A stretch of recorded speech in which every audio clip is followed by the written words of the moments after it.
علیکم ناظرین، شعور ہے زندگی میں خوش آمدید۔ محمد طاہر نے اپنی تقریر ختم کر دی۔ چاروں طرف سناٹا چھا گیا۔ اخباری رپورٹرز کی نظریں طاہر پر جم چکی تھیں۔ وہ طاہر کو سٹیج سے اترتے ایسے دیکھ رہے تھے جیسے کوئی عظیم فاتح میدان جنگ میں فتح کے جھنڈے گاڑ کر فتح یاب ہو کر واپس پلٹ رہا ہو۔ وزیر صاحب نے طاہر کی اس شان اور ٹھاٹھ کو دیکھا تو انہیں پاس بلایا، سر پر ہاتھ پھیرا اور خاموشی سے اٹھ کر سٹیج سے نیچے اتر گئے۔ وزیر صاحب کی یہ معنی خیز خاموشی بہت سو کو دہلا گئی۔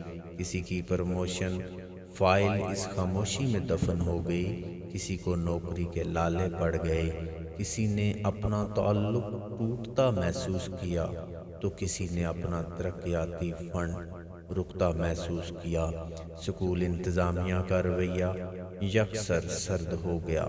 طاہر جو اپنے اساتذہ سے شاباشی کا طلبگار تھا کہ اس نے اپنے اسکول کی نمائندگی کرتے ہوئے بہترین انداز میں اپنے اسکول کے مسائل کو اجاگر کیا تھا، مگر اس کی یہ صلاحیت شاباشی کی بجائے گستاخی سمجھی جانے لگی۔ گستاخی بھی کسی استاد کی نہیں، کسی کونسلر یا چیئرمین کی نہیں، ایک وفاقی وزیر کی۔ طاہر کی نظر ہجوم میں کھڑے اپنے والد پر پڑی تو بھاگ کر وہ اپنے والد کے پاس پہنچ گیا۔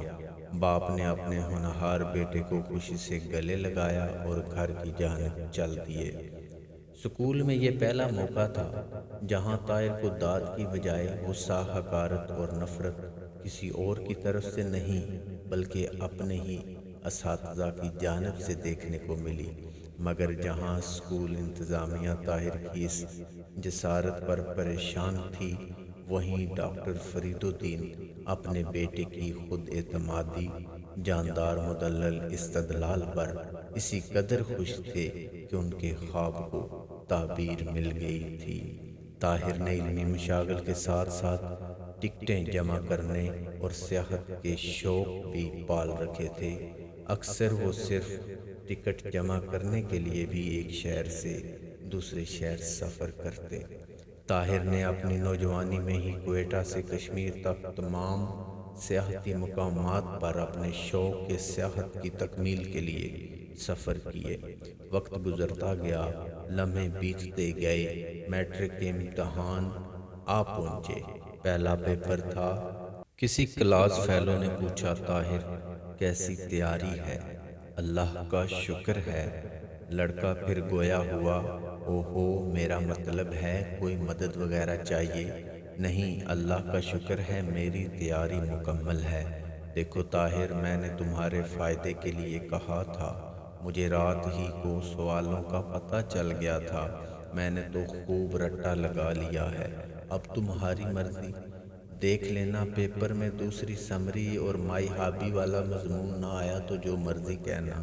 اور جب پیپر سامنے آیا تو طاہر کی نظریں سب سے پہلے دوسری سمری اور مائی ہابی والا مضمون ڈھونڈنے لگیں، اور اس وقت شدید جھٹکا لگا جب وہ ان دونوں مضامین کو پیپر میں دیکھتا ہے۔ خود پر قابو پا کر طاہر نے 1 گھنٹے میں پیپر مکمل کیا اور گھر پہنچتے ہی غصے سے گدا چارپائی پر پٹخا اور زور زور سے ہانپنے لگا۔ والدہ نے بیٹے کی کیفیت دیکھی تو پریشان ہو گئیں۔ بیٹا خیریت تو ہے نا؟ کیا ہوا؟ پرچہ تو اچھا ہوا نا؟ بیٹا بولتے کیوں نہیں؟ طاہر کی آنکھوں سے پانی بہنے لگا۔ وہ ایک دم سے پھٹ پڑا، امی جان یاد رکھیے گا، اب انقلاب ہمارا مقدر بن چکا ہے، اب یہ دم توڑتا نظام زیادہ نہیں چلے گا۔ وہ حیرت زدہ رہ گئیں۔ طاہر بیٹا تو کیسی باتیں کر رہا ہے؟ ہاں امی، میں نے انقلاب کا پودا دیکھ لیا ہے، آپ انتظار کریں، یہ تناور درخت میں کب بدلتا ہے؟ بیٹا آہستہ بولو، کسی نے سن لیا تو حکومت کو شکایت کر دے گا۔ کیا حکومت ہوا پر کنٹرول کر سکتی ہے؟ کیا برستی بارش کو حکومت روک سکتی ہے؟ امی جان، کیا سورج کی پھوٹتی کرنوں کو کوئی حکمران روک سکا ہے؟ امی جان، عوام کے اندر پلنے والے محرومیوں کے لاوے کو بھی پھٹنے سے کوئی روک نہیں سکتا۔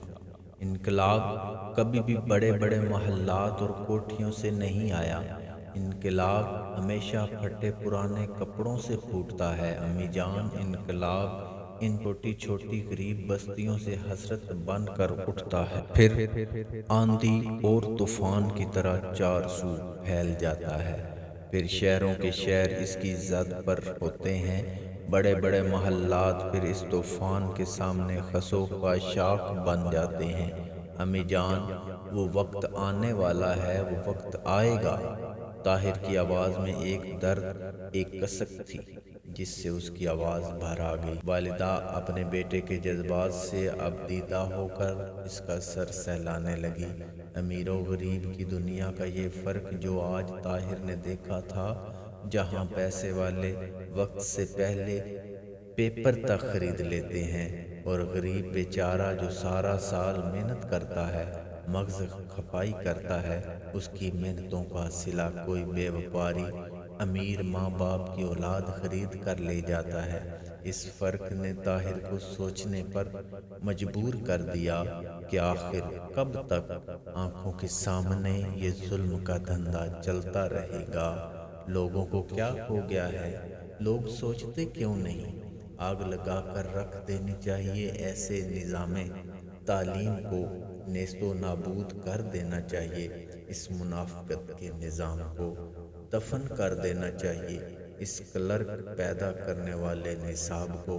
ہر کسی کو اپنا بچہ عزیز ہے، ہر کسی کو اپنے بیٹے کا کیریئر عزیز ہے۔ اگر یہی کاروبار چلنا ہے تو پھر کھینچ لیں غریب کے بچوں کی سانسیں، آگ لگا دیں مڈل کلاس طبقہ کو اور بھیج دیں انہیں ان ویرانوں میں جہاں اناج نہیں اگتا، جہاں بھوک نہیں لگتی، اور کہہ دیجئے خدا سے کہ وہ غریبوں، مجبوروں اور بے بسوں کی ماؤں کو بانجھ کر دے۔